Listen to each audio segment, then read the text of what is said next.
حافظ صاحب thank you so much for your time. یقینی طور پر کراچی سمیت پورے پاکستان میں لوگ سڑکوں پر نکلے ہیں، یکجہتی کا اظہار کر رہے ہیں فلسطینی بہن بھائیوں سے. آپ کیا سمجھتے ہیں کہ OIC کا اجلاس کل ہونے جا رہا ہے، امت مسلمہ کو اور خاص طور پر عرب ممالک کو، مسلمان ممالک کو جاگنے میں بہت دیر نہیں لگ جاتی؟ یقیناً بہت دیر لگ جاتی ہے، لگ گئی ہے، اور یہی ان کی غفلت ہے جس کے نتیجے میں اسرائیل جیسی ریاست کو، جسے حماس کی قوت نے تباہ، یعنی بالکل اس کا غرور خاک میں ملا دیا، تو یہ سارے مسلم ممالک مل کر بھی اس کو نیچا نہیں کر پا رہے. اس کا سبب ہی یہ ہے کہ ان کے سب کے ویسٹڈ انٹرسٹ ہوتے ہیں اکثریت کے، اور کوئی امریکہ اور کوئی برطانیہ کی طرف دیکھتا ہے، اور جب بہت زیادہ پانی سر سے اونچا گزر جاتا ہے تو یہ اجلاس کر لیتے ہیں. بہرحال اب اگر یہ کر ہی رہے ہیں تو ان کو پھر ایک بہت ہی زوردار موقف اختیار کرنا چاہیے، تھریٹ دینا چاہیے باقاعدہ اسرائیل کو کہ اگر تم نے کوئی مزید اس میں کارروائی کی تو ہماری فوجیں آئیں گی. آپ کہتے ہیں مسئلہ حل ہو جائے گا، لیکن جب یہ ہمت نہیں کرتے اور یہ کہتے ہیں کہ اگر یہ کریں گے تو یہ ہو جائے گا اور وہ کریں گے تو یہ ہو جائے گا، تو یہ تو ہمیں تو جنگ میں تو دھکیل دیا ہے اسرائیل نے. بچوں پہ بمباری کر رہا ہے، ہماری غیرت کب جاگے گی؟ مطلب اگر ہمارے بچے شہید ہوتے رہیں گے، پانی تک کے لیے ترس جائیں گے، وہ ان کو وہاں پر بجلی نہیں ہے، ان کو اجتماعی تدفین ہمارے بچوں کی ہو رہی ہے، پورے خاندان تباہ ہو رہے ہیں. اب اگر اس کے بعد بھی یہ صرف لپ سروس کرنی ہے تو پھر تو 4 اجلاس اور بلا لیں. لیکن اگر واقعتاً اسرائیل پہ دباؤ ڈالنا ہے تو کل پھر OIC سے واضح میسج جانا چاہیے.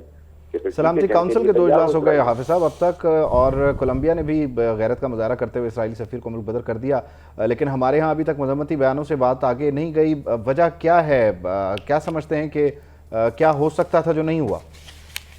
دیکھیں، بہت یہ ہو سکتا تھا کہ ہمارا ملک پاکستان انیشیٹو لیتا، ہمیشہ لیتا رہا ہے، اور اس انیشیٹو پہ وہ تمام ممالک کے جو میٹر کرتے ہیں، عرب بھی اور عجم بھی، ان کو بلاتا، کچھ غیر مسلم ممالک کے لوگوں کو بلاتا، آرمی چیف کی کانفرنس کرتے، آرمی چیف کو انوالو کرتے، اور وہ سب کو فون کرتے، آرمی چیف کی کانفرنس کر کے ایک زوردار اعلامیہ جاری ہوتا، اور فزیکلی عرب ممالک کو بھی کہا جاتا ہے کہ آپ آگے بڑھیں، ہم آپ کے پیچھے کھڑے ہوئے ہیں.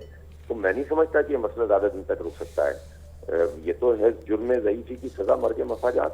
اگر آپ میں غیرت ختم ہو جائے، اہمیت ختم ہو جائے، اور پھر آپ صرف ہر آدمی یہ دیکھتا رہے کہ جناب میں جب ریٹائر ہوں گا تو میرے بچے جو ہے وہ کہاں جا کر رہیں گے، اگر اس طرح سے جو ہے وہ حکومتیں اور امور خارجہ، وزارت خارجہ اور افواج اور یہ سارے لوگ اس طرح سے سوچیں گے تو کبھی بھی غیرت کا مظاہرہ نہیں کر سکتے. اور اگر واقعی ملت کے لیے سوچیں گے، امت کے لیے سوچیں گے تو آگے بڑھیں گے. اچھا، آج کراچی میں متحدہ قومی موومنٹ کے رہنماؤں نے بھی اپیل کی ہے کہ سب لوگ آئیں اور ایک ایسا جلسہ یا ایسا اجتماع کرتے ہیں کہ جہاں پر سب اپنے اپنے پارٹی کا جھنڈا لائیں، سب اپنے اپنے اختلاف کے ساتھ آئیں، لیکن فلسطینیوں سے اظہار یکجہتی کریں. مصطفیٰ کمال صاحب نے یہ کہا. آپ سمجھتے ہیں کہ یہ ایک خوش آئند کام ہے، کراچی کی حد تک ہونا چاہیے؟ آپ جائیں گے؟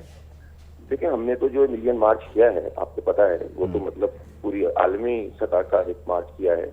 سب کے لیے دعوت تھی، سب کو آنا چاہیے تھا پہلے ہی، اور اس میں اظہار یکجہتی کرنا چاہیے تھا. ابھی بھی اس طرح کی کوئی بھی چیز ایسی ہے تو اس سے آپ یہ تو نہیں کہہ سکتے کہ کوئی الگ رہے گا. لیکن اہم سوال یہ ہے کہ کیا متحدہ حماس کو اون کرتی ہے؟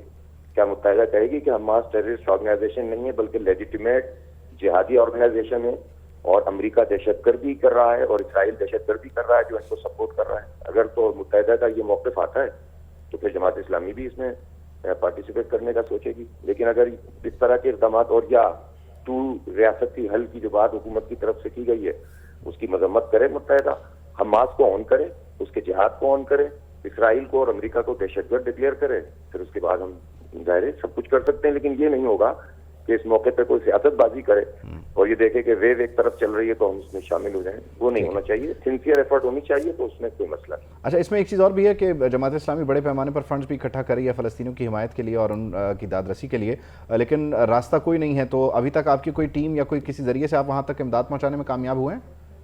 دیکھیں، جو الخدمت فاؤنڈیشن ہے نا، وہ تو آلریڈی وہاں پر ایگزسٹ کرتی ہے. غزہ کے اندر بھی اس کی کولیبریشن ہے مختلف آرگنائزیشنز کے ساتھ، اور ہمارے بہت سارے ٹرکی کے ذریعے سے اور وہ ممالک جن کا ایکسس موجود ہے جو جا سکتے ہیں یا جن کا کمیونیکیشن کا کوئی ذریعہ موجود ہے.